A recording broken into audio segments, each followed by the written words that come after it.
श्री वासुदेवाय नमो नमः। मैं आप लोगों के सामने श्रीमद् भगवद गीता के पंचदश अध्याय से 20 श्लोक 20 श्लोक बोलने जा रहा हूँ, जिसमें श्री कृष्ण ने अर्जुन को कह दिया है कि संपूर्ण गीता का सारांश, उपनिषदों का सारांश, वेदों का सारांश मैंने आपके सामने रख दिया है। आप इसका अनुपालन करें, दर्शनों का व्यवहार संसार के कल्याण के लिए, जगत के कल्याण के लिए आप लगाएं, यह बेहतर होगा। यह कहकर उसने श्लोक सुनाया।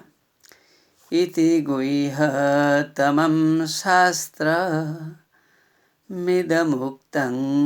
मया नघ, एतद्बुद्ध्वा बुद्धिमान् स्यात् कृतकृत्यश्च भारत। हे भारत, हे भरतवंशज, हे अर्जुन, हे अनघ, हे अर्जुन, आप अनघ हो, आप पाप रहित हो, पाप आपको छू नहीं सकता। आपने ऐसी साधना की है, ऐसा योग किया है, ऐसा अद्भुत कार्य किया है, इतना अद्भुत आध्यात्मिक कार्य किया है, आप में दोष नहीं है। इति इदम गुह्यतमं शास्त्रं मया उक्तम, आपको मैंने अत्यंत गोपनीय शास्त्र को कहा है। गोपनीय क्यों है ना? अध्यात्म शास्त्र है, मन संबंधी, आत्मा संबंधी, ईश्वर संबंधी, ब्रह्म संबंधी सारी बातें मैंने आपको बतलाई। ये तथा बुद्ध्वा, यह जानकर, मैंने तो आपको कह दिया, आपने सुन लिया, इसे जानकर आप क्या करें? बुद्धिमान, आप विवेकवान बनिए। आप विवेकवान हो, आप में विवेक है, लेकिन विवेक का जो कार्य में प्रतिफलन होना चाहिए, कृतकृत्यः स्यात्, यदि आप विवेक को कार्य में नियोजित करेंगे, लगाएंगे, तो आप सफल बन जाओगे। ऐसा ही करो। श्री कृष्ण ने कहा, आप ज्ञानी हो, आप पाप से रहित हो, सार्थक परिवार में आपका जन्म है, अच्छे परिवार में आपका जन्म है। आप जो ज्ञान को प्राप्त कर चुके हैं, आपने जिस ज्ञान को अधिकार कर लिया है, वह बहुत अद्भुत है। उसने अर्जुन को एक अच्छा प्रयोगशाली, ज्ञान का एक अच्छा प्रयोक्ता कह दिया।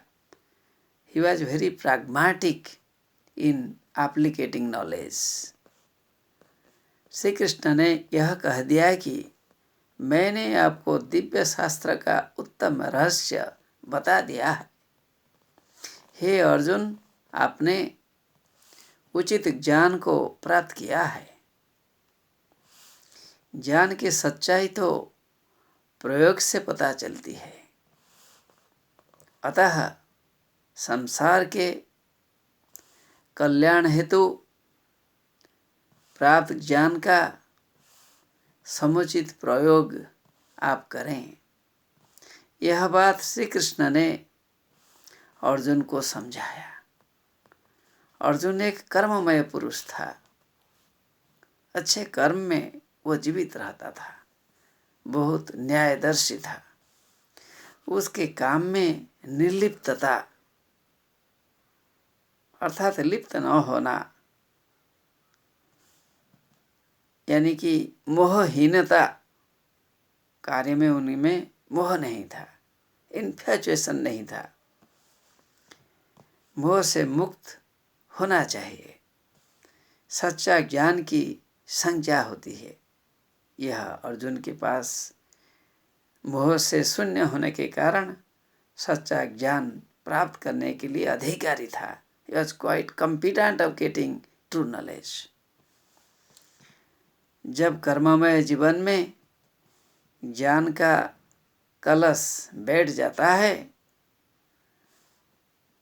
सभी कर्म समाप्त हो जाते हैं। अर्थात जो दैनंदिन कार्य हम करते हैं, जब मन में मोह नहीं होता है, वो कार्य जैसा नहीं लगता है। जैसे कि हम भगवान के लिए कर्म करते हैं, उसमें भक्ति भाव प्रवहमान होता है। वो कर्म करता हुआ मोक्ष को अवश्य प्राप्त करता है। अर्थात अर्जुन मोक्ष ही पाएगा, परम गति को प्राप्त करेगा। अतः सभी सुज्ञानी कर्मयोगी बने, ज्ञान को प्राप्त कर अपने कर्म को सुंदर बनाए। नमो नमः।